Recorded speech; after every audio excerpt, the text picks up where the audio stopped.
Doctor ही चिठ्ठी doctor म्हणून तर दादा ही चिठ्ठी घ्या पुढच्या दवाखान्याचा. मग त्याने सांगितलं तू या महिना केलं तर तसंच करती. म्हणली अहो तुमची काय वैराणी गिरण सडली काय? तर वैरणगिरी सटले म्हणल्याच्या नंतर त्याचं डोकं तापलं महाराज. अशी झोडली बायको अशी झोडली तुम्हाला नका झोड बर का. अशी जोडली महाराज. आणि जोडल्याच्या नंतर शेजारच्या आईला हुतच टाकतो. आल्याच पाहिजे तेल टाकायला. शेजारीने आली. आल्याच्या नंतर म्हणली तीन पाठ तर त्या नवऱ्याने धिरड्यामध्येच पळून टाकली. तिथं तेच आलं महाराज. तसंच आपण परमार्थामध्ये आलो तर संसार विसर. जसं आपण संसार करतो तर परमार्थ विसरत असेल तर म्हणतात विसरली तया थोर झाली आणि विसरली तया थोर झाली आणि बसतीला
तुमच्या माहितीसाठी सांगते.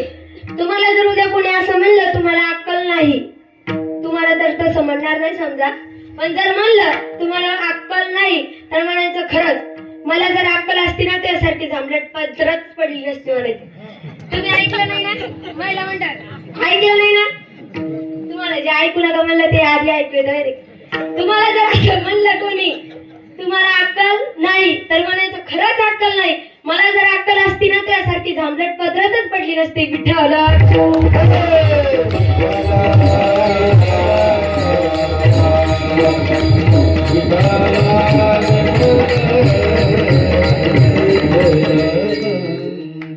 एक बाई बाजारात गेली.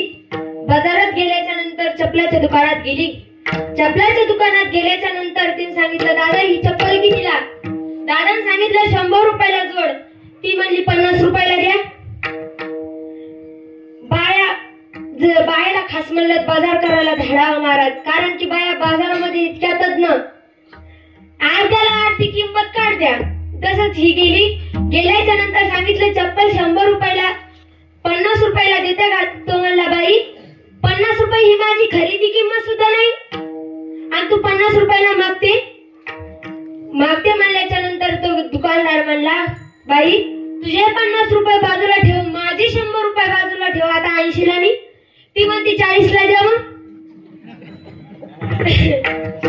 40 ला द्या मग.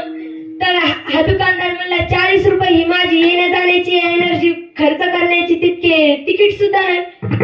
हे म्हणला माझे 80 बाजूला ठेवतो तुझे 40 बाजूला ठेव. आता 50 ला दी. ते म्हणते 25 ला दी मग. आता ती म्हणली 25 ला कशी देईल भवानीचं गिऱ्हाईक आहे म्हणून जा घेऊन. ती म्हणलं हा म्हणला 25 ला नाही देऊ शकत म्हणून ती म्हणली द्या ना 25 ला. हा म्हणला बाई फुकट घेऊन जाय पण आधी दुकानाच्या बाहेर जाय. ती म्हणली फुकट घेऊन जायची डबल एक जोड द्या. विठ्ठल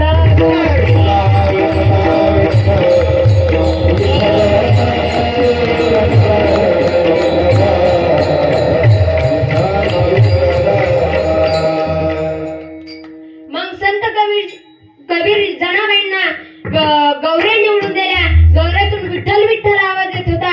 अशा संतांचे बाई अलंकार काय असतात हे नाथ महाराज अभंगाच्या दुसऱ्या चरणात सांगतात.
तिसऱ्या चरणामध्ये नाथ महाराज आपल्याला असं सांगतात की देवाला तुळस प्रिय असल्यामुळे देवाचा भक्त तुळशीचे माळ आहे. आता पुढं वारकरीचे ना सगळे तुम्ही गायत माळ घालता तर 108 म्हणायची का घालतात सांगा आता. तुम्ही प्रश्नाचं उत्तर देऊस तर मी इथून कीर्तन समाप्त करणारच नाही. सकाळचे 4 वाजले तरी चालतं. सांगा 108 म्हणायची का घालतात? पुढच्यालाच नाही इकडे सगळे सांगा 108 म्हणायची का घालतात? 109 म्हणायची घातली जमन का? 110 म्हणायची झोपले वाटतं सगळे. 108 म्हणायची माळ अशी आहे की जी आपल्या भारतामध्ये 108 तुळशीची माळ अशी आहे की जी भारतामध्ये 108 म्हणायची माळ तुळशीचे 108 प्रकार आहेत आणि आपल्या भारत देशामध्ये तुळशीचे 108 प्रकार आहेत आणि आपल्या भारत देशामध्ये 108 संत होऊन गेलेले आहेत महाराज. त्याच्यामुळे वारकऱ्यांच्या गळ्यात सुद्धा 108च म्हणायची माळ आहे. तुळशीची माळ अशी आहे की जी मेल्यानंतर बरोबर येते आणि सोन्याची माळ अशी आहे जी मेल्यानंतर काढून घेण्यात येते. महाराज असंच एका गावामध्ये सरपंचांनी दवंडी दिली. आपल्या गावातल्या बरं का, त्या गावातल्या सरपंचाने दवंडी दिली की ज्याच्या कोणाच्या गळ्यात माळ असेल, जो कोणी वारकरी असेल त्याला 5 लाखाचं बक्षीस. किती? 5 लाखाचं. म्हणून गेले महाराज सगळे बाया माणसं सगळे गेले कुठं? पंढरपूरला. कशाला? माळी घालायला. माळी घातल्या आणि टेम्पू डबल परत गावात आले. गावात आल्याच्या नंतर अशा लाईनी लागल्या. पण गाव